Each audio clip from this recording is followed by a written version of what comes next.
Iran America जंग के बीच भारत को बड़ी खुशखबरी मिली। ईंधन संकट की आहट के बीच हॉर्मुज पार कर एक एलपीजी टैंकर मुंबई आ चुका है। जी हां, भारतीय झंडे वाला एलपीजी कैरियर जहाज BWTYR आज यानी बुधवार सुबह हॉर्मुज को पार कर मुंबई बंदरगाह पर पहुंच चुका है। यह एलपीजी कैरियर जहाज BWTYR उन दो एलपीजी कैरियर जहाजों में से एक है जो शुक्रवार को दुबई रास अल खैमा से रवाना हुए थे। दूसरा कैरियर BWELM है जो रास्ते में है और वह भी न्यू मैंगलोर बंदरगाह पहुंचने ही वाला है, ऐसी जानकारी है। अभी हमारे कितने जहाज हैं जो हॉर्मुज में फंसे हुए हैं, उन्हें निकालने के लिए क्या तैयारी की जा रही है, अभी के हालात हॉर्मुज पर क्या बने हुए हैं, वीडियो को लास्ट तक देखिए, आपको विस्तार से बताएंगे। नमस्कार, आपके साथ मैं पल्लवी रविंद्र सिंह। पिछले एक महीने से चल रहे ईरान इजरायल युद्ध की वजह से भारत में भी ऊर्जा संकट देखा जा रहा है। जंग की वजह से ज्यादातर जहाज स्ट्रेट ऑफ हॉर्मुज में ही फंसे हुए हैं, लेकिन इस बीच राहत भरी खबर सामने आई है। भारतीय जहाज जो है वो भारतीय ध्वज वाले एलपीजी लदे जहाज ने हॉर्मुज का रास्ता सुरक्षित तरीके से पार कर लिया। दरअसल 28 फरवरी को जंग शुरू होने से एक दिन पहले भारतीय ध्वज वाले LPG tanker pine gas UAE के रुवैस पोर्ट से आनी थी और एक हफ्ते के भीतर ही उसके भारत पहुंचने की उम्मीद थी, लेकिन ऐसा हो नहीं पाया। दरअसल हॉर्मुज से कुछ चुनिंदा जहाज़ों को ही गुजरने की परमिशन दी गई थी, जिसकी वजह से एलपीजी वाले जहाज़ को इस रास्ते से सुरक्षित गुजरने में तकरीबन 3 हफ्ते का समय लग गया था। 3 हफ्ते बाद भारतीय जहाज ने हॉर्मुज पार किया। मतलब यह है कि एक हफ्ते में भारत पहुंचने वाला जहाज मिडिल ईस्ट टेंशन की वजह से 3 हफ्ते में आ रहा है। इसको 2 हफ्ते का ज्यादा समय लग रहा है। ये जानकारी न्यूज एजेंसी रॉयटर्स के हवाले से दी गई है। देखिए, pine gas chief officer Sohanlal ने युद्ध के उस भयावह मंजर को भी बयां किया जो एलपीजी वाले भारतीय जहाज पर 27 क्रू मेंबर्स ने 3 हफ्ते तक खौफ के साए में जिया है। हॉर्मुज में फंसे होने के दौरान वे हर दिन अपने ऊपर उड़ती हुई मिसाइलें और ड्रोन देख रहे थे। रॉयटर्स की एक वीडियो में तो जहाज के ऊपर रात में तकरीबन 5 मिसाइलें उड़ती हुई साफ देखी गई।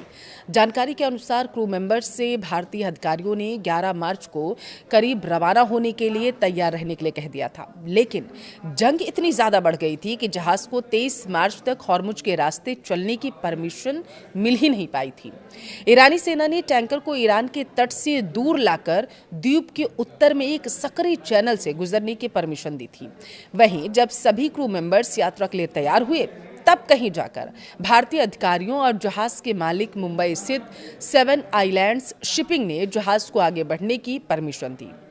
जानकारी के अनुसार भारतीय सेना ने जहाज के गुजरने के लिए हॉर्मुज के बजाय लारक मार्ग सुझाया, क्योंकि हॉर्मुज से होकर गुजरने वाला रास्ता बारूदी सुरंगों से भरा हुआ था। भारतीय नौसेना ने जहाज को पूरी सुरक्षा दी है। भारतीय जहाज जब इस रास्ते से होकर गुजर रहे थे तो उस दौरान भारतीय नौसेना ने ओमान की खाड़ी से अरब सागर तक तकरीबन 20 घंटे की यात्रा के दौरान उसको गाइड किया है और सिक्योरिटी भी प्रोवाइड कराई गई। हालांकि इस दौरान यात्रा के लिए कोई शुल्क नहीं चुकाया गया। भारतीय नौसेना ने भी इस बात की पुष्टि की है कि हॉर्मुज पार करते बाद उन्होंने भारतीय ध्वज वाले जहाज़ों को सुरक्षा दी थी। विदेश मंत्रालय ने बताया है कि भारतीय नौसेना सालों से ओमान की खाड़ी और अरब सागर में भारतीय और अन्य जहाज़ों के लिए समुद्री मार्गों की सुरक्षा सुनिश्चित करने के लिए वहां पर मौजूद है। पेट्रोलियम मंत्रालय अब तक यह कहता रहा है कि ईरान से तेल खरीद दोबारा शुरू करने का फैसला तकनीकी और व्यावसायिक व्यवहारियत के आधार पर किया जाएगा। भारत ऐतिहासिक तौर पर ईरानी तेल का बड़ा खरीदार माना जाता है। एक समय भारत के कुल आयात में ईरान की हिस्सेदारी तकरीबन 11.5% रही थी। अमेरिका ने हाल ही में ईरानी तेल की समुद्र में मौजूद खेप की खरीद पर लगे प्रतिबंधों में 30 दिन की छूट दी थी, जो 19 अप्रैल को समाप्त हो जाएगी। यह कदम अमेरिका, इजरायल और ईरान के बीच जारी युद्ध के कारण बढ़ी कच्ची तेल की कीमतों को कंट्रोल करने के प्रयास के तहत उठाया गया। अनुमान यह है दरअसल कि समुद्र में मौजूद ईरानी तेल की कुल मात्रा तकरीबन 9.5 करोड़ बैरल है, जिसमें से लगभग 5.1 करोड़ बैरल भारत को बेचा जा सकता है, जबकि बाकी तेल चीन और दक्षिण पूर्व एशिया के खरीदारों के लिए ज्यादा उपयुक्त माना जा रहा है। मध्य पूर्व एशिया में जारी युद्ध की वजह से हॉर्मुज स्ट्रेट के पश्चिम में 18 भारतीय ध्वज वाले कार्गो जहाज पिछले लगभग 33 दिनों से, यानी जब से युद्ध चल रहा है तब से फंसे हैं। जिन पर तकरीबन 485 भारतीय नाविक सवार हैं। ये सभी कार्गो जहाज 28 फरवरी को युद्ध शुरू होने के बाद से ही स्ट्रेट ऑफ हॉर्मुज के पश्चिमी हिस्से में रुके हुए हैं। इनमें 3 बड़े एलपीजी टैंकर भी शामिल हैं, जिन पर लगभग 1.40 लाख मैट्रिक टन से ज्यादा एलपीजी स्टॉक लोड किया गया है। वहीं 18 भारतीय ध्वज वाले कार्गो जहाजों के अलावा भारत के लिए एलपीजी, क्रूड ऑयल और एलएनजी स्टॉक लेकर निकले विदेशी ध्वज वाले 10 कार्गो जहाज भी फंसे हुए हैं। देखिए, विदेशी ध्वज वाले 10 कार्गो जहाज में से 3 कार्गो जहाज पर एलपीजी लोड किया गया है, 4 कार्गो जहाज पर कच्चा तेल है, उनका स्टॉक है, जबकि 3 पर एलएनजी लोड किया गया है। इन सभी टैंकर्स को स्ट्रेट ऑफ हॉर्मुज से निकलने की राजनयिक कोशिशें लगातार जारी हैं।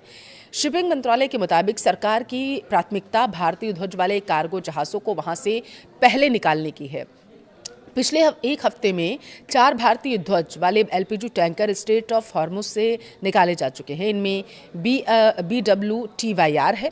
एलपीजी टैंकर के मंगलवार रात मुंबई पोर्ट पहुंचने की खबर है, जबकि BWELM एलपीजी टैंकर जो है वो कल यानी कि गुरुवार को न्यू मैंगलोर पोर्ट पहुंच जाएगा। युद्ध शुरू होने के बाद से अब तक भारतीय ध्वज वाले कुल 6 एलपीजी टैंकर्स को वहां से निकाला जा चुका है। पाइन गैस और जग वसंत 92,612 टन एलपीजी लेकर 26 मार्च से 28 मार्च के बीच भारतीय बंदरगाहों पर पहुंच चुका था। इससे पहले MT शिवालिक और MT नंदा देवी लगभग 92,712 टन एलपीजी लेकर 16 मार्च को गुजरात के मुंद्रा बंदरगाह और 17 मार्च को कांडला बंदरगाह पहुंचे थे। अब तक भारतीय ध्वज वाले 6 जहाज स्ट्रेट ऑफ हॉर्मुज से होते भारतीय पोर्टों पर पहुंच चुके हैं। बताया जा रहा है डीजी शिपिंग नियंत्रण कक्ष 24/7 चालू है और पिछले 24 घंटों में भारतीय नाविकों और उनके परिवारजनों की तरफ से 144 कॉल और लगभग 290 ईमेल रिसीव किए जा चुके हैं। अब तक 959 से ज़्यादा भारतीय नाविकों को सुरक्षित वापस स्वदेश भी लाया गया, जिनमें से 9 नाविक पिछले 24 घंटे में भारत वापस आए हैं।